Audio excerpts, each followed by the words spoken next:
રાજકોટમાં પ્રાથમિક સુવિધાઓના અભાવને પગલે લોકોએ વિરોધ કર્યો। વોર્ડ નંબર 11માં અંબિકા ટાઉનશીપમાં સ્થાનિકો એકઠા થયા હતા। રોડ રસ્તા, પીવાનું પાણી સહિતના પ્રશ્નોને લઈ વિરોધ કર્યો। ઘણા સમયથી અહીંયા પ્રાથમિક સુવિધાઓનો અભાવ છે। રોડ રસ્તાની હાલત કકડધજ છે। અંબિકા ટાઉનશીપમાં 800 થી 900 એપાર્ટમેન્ટ છે, જો કે ઘણા સમયથી તેમને આ પ્રાથમિક સુવિધા ન મળતા વિરોધની શરૂઆત કરી હતી। રાજકોટના સૌથી મોટા અને સૌથી વધુ આધુનિક આમ તો ગણવામાં આવતા એવા અંબિકા ટાઉનશીપમાં સ્થાનિક પ્રશ્નો છે, જે પ્રાથમિક પ્રશ્નો છે તેને લઈને અત્યારે સ્થાનિકો દ્વારા પોતાનો વિરોધ છે તે નોંધાવવામાં આવી રહ્યો છે। મોટી સંખ્યામાં સ્થાનિક જે રહેવાસીઓ છે તે એકઠા થયા છે। તેમની જે મૂળભૂત સમસ્યાઓ છે, રોડ રસ્તાની, ગટરની, ગંદકીની અને પીવાના પાણીની, તેને લઈને અનેક વખત તેમના દ્વારા રજૂઆતો કરવા છતાં પણ નિરાકરણ ન આવતા આજે તેમના દ્વારા એકઠા થઈ અને વિરોધ કરવામાં આવી રહ્યો છે। શું મુદ્દાઓ છે અહીંના?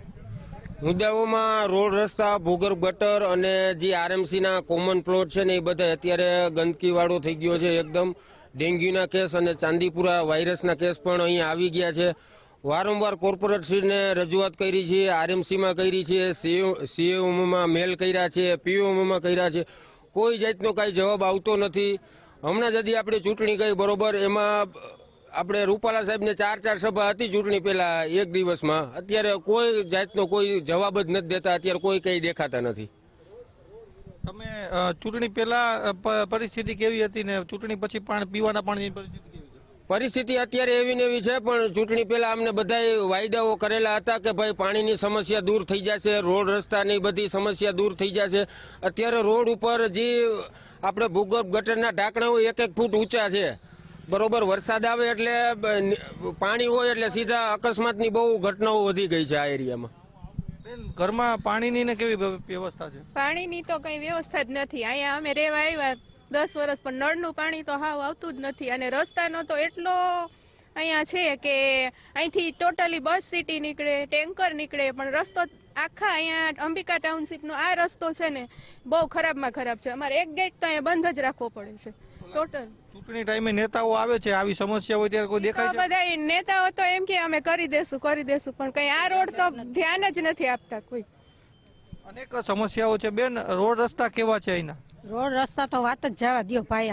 આમાં તો અમે એટલા કંટાળી ગયા છે, છોકરા મોટા બધા ગાડીવાળા ગમે બધા પડે જ છે। એ ગાર્ડન છે, કેટલું માણસો આવતું હોય, પણ એ બધા માણસોને એટલી તકલીફ પડે છે। કેટલા ટાઈમથી આ માજી કેટલા ટાઈમથી આ બધું પરિસ્થિતિ છે ને તમારે તો વધારે તકલીફ પડે? 5 વર્ષથી અમે રહેવા આવ્યા, બસ આમાં હાલવામાં બધે તકલીફ પડે છે, પણ ખાડા ખબડા કેટલી બસો, ટેન્કર, તો આવા રસ્તા તોય નીકળે છે। શું કરવું તો હવે ભાઈ? મત નાખવા આવી જાય પછી નાખી આવ્યા, બધું કરી દીધું, કીધું કે કરી દેવું, પણ કા ના કર્યું કઈ? હજી આમનામ છે। હજી વરસાદ આવ્યો હોય તો અહીંયા આવો તો ખબર પડે કે આ કેવી પરિસ્થિતિ છે। હા, એટલે તો ખબર પડે તમને। ખાસ અન્ય બહેનો છે બેન, ખાસ તો ચોખ્ખાઈની અને રોગચાળાની પરિસ્થિતિ કેવી છે? એમાં શું છે, આ કેટલા વર્ષથી આ રોડ બન્યો જ નથી અને બધા રોડ કર્યા, છતાં આ રોડ એક જ બાકી રાખ્યો છે। જ્યારે વરસાદ આવે ત્યારે તો જાણે નદી ભરાણી હોય ને એટલું પાણી આવે છે, એના લીધે મચ્છરજન્ય રોગ છે, ડેન્ગ્યુ, આ તે બધું થવા કરે। તો અમારા છોકરાની સેફટી શું, એમ કે છોકરા નાના એ રમતા હોય, હાલતા પડી જાય, એટલે સિટી બસથી માંડીને ટોટલી ટેન્કર બધું અહીંયા ચાલવાનું। મેઇન રોડ ગણાય, છતાં 6 વર્ષથી આ રોડને કોઈએ ગાબડાએ પૂર્યા નથી। બીજી બધી જગ્યાએ ગાબડા પુરાણા, તો અહીંયા કેમ ન પુરાણા? આ રોડને અમે ચૂંટણીમાં અહીંયા જેટલી વાર સભા કરી, એટલી વાર રજૂઆત કરી છે, છતાં કોઈ દેખાણું નથી હજી સુધી કે નથી રોડને ગાબડા પડ્યા। આગળ પુરાણા છે, અહીંયા પુરાણા નથી। અને આ જ્યારે વરસાદ આવે ત્યારે જો આવો તો ખબર પડે ગોઠણ સુધી પાણી હોય છે, નદી જાણે હોય એવી રીતના વાતાવરણ હોય છે। તો આમાં અમારે જ્યારે જવું હોય ત્યારે કેટલી તકલીફ પડે છે।